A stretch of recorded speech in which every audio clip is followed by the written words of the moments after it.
నమస్తే, నేను మీ Ashok Kumar. Welcome to our channel. Jaganmohan Reddy గారు ఏ లగ్నాన సత్తెనపల్లి పర్యటన చేసినాడో కానీ ఆయన పర్యటన పుణ్యమా లేదా పాపమో, అక్కడ ఒక మనిషి చచ్చిపోవడం, ఇంకో మనిషిని చనిపోవడం, రీసెంట్గా మొన్న మరొక వ్యక్తి చనిపోవడం జరిగింది. 3 ప్రాణాలు అయితే బలిగొన్నాడు. ఈ క్రమంలో అనేక అంశాలు తెరపైకి వచ్చాయి. ముఖ్యంగా ఒక 2 ముఖ్యమైన విషయాలు షణ్ముఖ్ గారిని అయితే అడిగి తెలుసుకునే ప్రయత్నం ఉంటే చేద్దాం. నమస్తే షణ్ముఖ్ గారు. నమస్కారం అండి. ఒకటే క్వశ్చన్ అండి. జగన్మోహన్ రెడ్డి గారు ఆయన పర్యటిస్తున్నటువంటి వాహనంలో పక్కన కూర్చున్నారు. ఆయన అయితే నడపల, కారు అయితే నడుపుతా ఉన్నింది రమణారెడ్డి అనే ఒక retired constable. Jaganmohan Reddy car నడుపుతూ ఉన్నారు. ఆయన పైన నమోదవ్వాల్సిన కేసు రమణారెడ్డి పైనే కాకుండా జగన్మోహన్ రెడ్డి పైన, ఆయన వెనకలున్న కొద్దిమంది వ్యక్తులపైన, అందరిపైన నమోదైంది. ఇది అసలు సబబేనా? ఖచ్చితంగా ఇప్పటి వరకు జగన్మోహన్ రెడ్డి గారు నిన్న కూడా ట్వీట్ పెట్టినట్టున్నారు. నిన్న మొన్నను ఏమని పెట్టారు అంటే, నేను చేస్తున్నటువంటి పర్యటనలకు ఎందుకు ఆంక్షలు పెడుతున్నారు, 2 ఒకవేళ భద్రత కల్పించాల్సినటువంటి బాధ్యత అంటే భద్రత బాధ్యత ప్రభుత్వానికి కాదా, ఈ 2 ప్రధానంగా అంశాలు లేవనెత్తారు జగన్మోహన్ రెడ్డి. సహజంగా అంటే నేను గ్రౌండ్ లెవెల్లో ఇక్కడ చూశాను, జగన్మోహన్ రెడ్డి పర్యటన చేసేటప్పుడు చూశాను, నారా లోకేష్ గారి పర్యటనలో చూశాను. ఒక్కగానొక టైంలో నేను విజయవాడలో ఉన్న సందర్భంలో షర్మిల గారు పాదయాత్ర చేసే సమయంలో కూడా నేను ఉన్నాను. రోప్ పార్టీ కీలక పాత్ర పోషిస్తుంది ఇటువంటి పర్యటనలో. ఆ రోప్ పార్టీ కూడా నాకైతే కనపడలేదు. మరి ఒక్కసారి రాష్ట్ర ప్రభుత్వం ఇచ్చినటువంటి ప్రోటోకాల్ ప్రకారము జగన్మోహన్ రెడ్డి గారికి కేటాయించినటువంటి పోలీసులు, భద్రత, రోప్ పార్టీ వివరాలు ఒక్కసారి వివరాల్లోకి వెళితే, ఓకే, ఇప్పటి వరకు జగన్మోహన్ రెడ్డి గారు రాప్తాడు, సత్తెనపల్లి, తెనాలి, పొదిలి, గుంటూరు, కడప, పులివెందుల, సత్యసాయి జిల్లాల్లో పర్యటించారు. మరి ఏ ప్లేసులో ఎంత భద్రత కల్పించారు? మరి ఒక్కసారి చూసినట్లయితే రాప్తాడు పర్యటనలో 506 మంది సిబ్బంది, 5 స్పెషల్ పార్టీ టీములు, 2 ఏపీఎస్పీ బెటాలియన్ టీములు ఇది కేటాయించింది. మరి సత్తెనపల్లి పర్యటనలో 679 మంది సిబ్బంది, 15 రోపు పార్టీలు. గుంటూరు మిర్చి యార్డులో 123 మంది పోలీసులు, 2 రోపు పార్టీలు. తెనాలి పర్యటనలో 122 మంది పోలీసులు, రోపు పార్టీలతో భద్రత. పొదిలి పర్యటనలో 156 మంది పోలీసులు, రోపు పార్టీలతో సెక్యూరిటీ. పులివెందుల ఇంటి వద్ద 71 మంది పోలీసులు, రోపు పార్టీలు. మరి త్వరలో జగన్మోహన్ రెడ్డి గారు నెల్లూరు పర్యటన కూడా చేస్తున్నారు. దానికి సంబంధించి కూడా భద్రతా ఏర్పాట్లు ఇప్పటి నుంచి చేయడం మొదలుపెట్టారు. మరి మీరు గమనించినట్లయితే, మీరు ఇందాక అంటున్నారు జగన్మోహన్ రెడ్డి గారి పైన కేసు పెట్టడం సబబేనా? మరి రాష్ట్ర ప్రభుత్వం ఏ సెక్షన్ల మీద కేసు నమోదు చేసింది?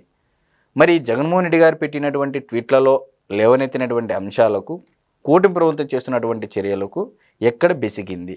వైఎస్ఆర్సీపీ పార్టీ ఏం ఆరోపణ చేస్తూ ఉంది అంటే, రోపు పార్టీ ఉండింటే ఇది సంభవించి ఉండేది కాదు, ఇది జరిగి ఉండేది కాదు అని చెప్పేసి అంటున్నారు. ఓకే, ఒక్కసారి చాలామంది అడుగుతున్నటువంటి ప్రశ్న ఏంటంటే, జగన్మోహన్ రెడ్డి గారికి పోలీసులు ఫస్ట్ ఆంక్షలు పెట్టారు.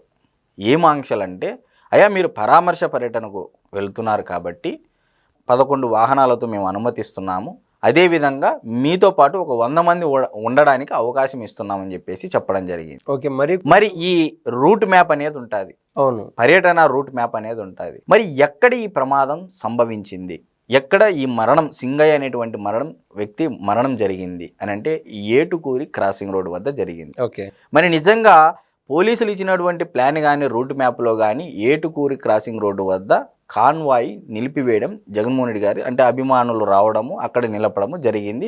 ఆ ప్లేస్లోనే ఇది జరగడము హఠాత్ పరిణామంగా జరిగింది. ఓకే, మరి నిజంగా పోలీసులు పెట్టినట్టు పోలీసులకు సహకరించి ఉంటే జగన్మోహన్ రెడ్డి గారు ఈ ఇన్సిడెంట్స్ జరిగి ఉండేటివి కాదు. మరి మీరు నిజంగా ఒకసారి ఈ పర్యటనకు పర్మిషన్ అడిగిండేది ఎవరండి? జగన్మోహన్ రెడ్డి గారు. మరి డ్రైవర్ ఏం చేస్తాడు? ఆ వాహనాన్ని డ్రైవింగ్ చేస్తాడు. మరి ఏదైతే పర్యటనకు పర్మిషన్ ఎవరైతే అడిగారో, మరి పోలీసులు పెట్టినటువంటి ఆంక్షలు పాటించనప్పుడు ఆ పర్యటనలో జరిగినటువంటి సంఘటనలకు పోలీసులు, ప్రభుత్వం ఎలా బాధ్యత వహిస్తుంది? Point number 1. Point number 2, Jaganmohan Reddy గారే పర్మిషన్ తీసుకున్నారు కాబట్టి దానికి బాధ్యత అంతా జగన్మోహన్ రెడ్డి గారే అని చెప్పేసి ఇక్కడ పోలీసులు భావిస్తూ ఉన్నారు. మరి ఒక్కసారి కేసు వివరాల్లోకి వెళితే, జగన్మోహన్ రెడ్డి గారి పైన ఎందుకు కేసు పెట్టడం జరిగింది, ఇది సబబేనా అని ఒక మీమాంస ప్రజల్లో ఎక్కువగా ఉంది. అతి ముఖ్యంగా వైఎస్ఆర్సీపీ పార్టీ శ్రేణుల్లో కూడా ఉంది. నాకు తెలిసి కేసులు అనేటివి కొత్త కాదు జగన్మోహన్ రెడ్డి గారికి. మరి ఒక్కసారి జగన్మోహన్ రెడ్డి గారి కేసులు సెక్షన్లు చెప్పి గతంలో ఇవన్నీ ఏమన్నా పునరావృతం కాలేదా అనే విషయం గురించి కూడా మనం మాట్లాడుకున్నట్లయితే బిఎన్ఎస్ 106 1 క్లాజు, బిఎన్ఎస్ 105, బిఎన్ఎస్ 49 సెక్షన్లు. బిఎన్ఎస్ 106 ఏంటంటే డ్రైవర్ యొక్క నిర్లక్ష్యత కారణంగా ఒక మరణం సంభవించింది. సో డ్రైవర్ మీద A1గా పెట్టడం జరిగింది రమణారెడ్డి 106(1). మరి 105 ఏంటంటే ఇది చావే కానీ హత్య కాదు అని చెప్పేసి 105 సెక్షన్ పెట్టడం జరిగింది. మరి 49 సెక్షన్ ఏంటంటే నేరానికి ఉరి కొల్పడము. ఇది 49 సెక్షన్. ఇది జగన్మోహన్ రెడ్డి గారికి వర్తింపజేస్తుంది అని అయితే మనం ఖచ్చితంగా భావించవచ్చు 100%. ఎందుకంటే దాదాపు 5,000 మంది పైన జన సమీకరణ చేయడము, మరి దానికి తోడు ఏటుకూరి క్రాసింగ్ రోడ్డు వద్ద కాన్వాయ్ ఆపడము, మరి 11 వాహనాలకు పర్మిషన్ ఇస్తే 50 వాహనాలకు మించి రావడము, ఇవన్నీ పోలీసులు పెట్టినటువంటి ఆంక్షలకు విరుద్ధంగా జగన్మోహన్ రెడ్డి గారు బల ప్రదర్శన యాత్రగా మార్చారు. సో ఈ సంఘటనకు బాధ్యత మొత్తం జగన్మోహన్ రెడ్డి గారిదని ఒక స్టేట్మెంట్కు రావడం జరిగింది పోలీసులు. సరే, ఇకపోతే గతంలో ఎవరి మీదైనా చంద్రబాబు నాయుడు గారు కూడా ప్రతిపక్ష నేతగా ఉన్నప్పుడు పర్యటనలు చేశారు. అతి ముఖ్యంగా కందుకూరులో పబ్లిక్ మీటింగ్ పెట్టినప్పుడు తొక్కిసలాటలో 8 మంది చనిపోవడం జరిగింది. మరి ఆనాడు జగన్మోహన్ రెడ్డి గారు చంద్రబాబు నాయుడు గారి పైన ఎందుకు కేసు పెట్టలేదు? ఓకే, ఈరోజు జగన్మోహన్ రెడ్డి గారి పైన ఉద్దేశపూరితంగా కేసు పెడుతున్నారు అంటున్నారు. ఇక్కడ జగన్మోహన్ రెడ్డి గారి వర్షన్ క్లియర్గా చెప్పామండి. ఇప్పుడు చంద్రబాబు నాయుడు గారి వర్షన్ మనం ఒకసారి చూసుకున్నట్లయితే ఆ రోజు చంద్రబాబు నాయుడు గారు మీటింగ్లో తొక్కిసలాట జరిగి 8 మంది చనిపోతే మీటింగ్ ఆపేశారండి.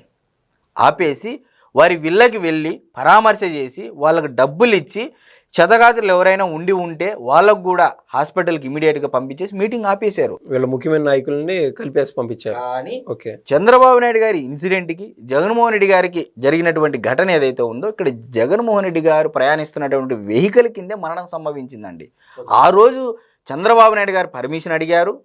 అదేవిధంగా ఎవరైతే ఈ ఆర్గనైజేషన్ ఉంటుంది కదా, కార్యనిర్వహణ కమిటీ, వారిపైన కేసులు పెట్టడం జరిగింది జగన్మోహన్ రెడ్డి గారు.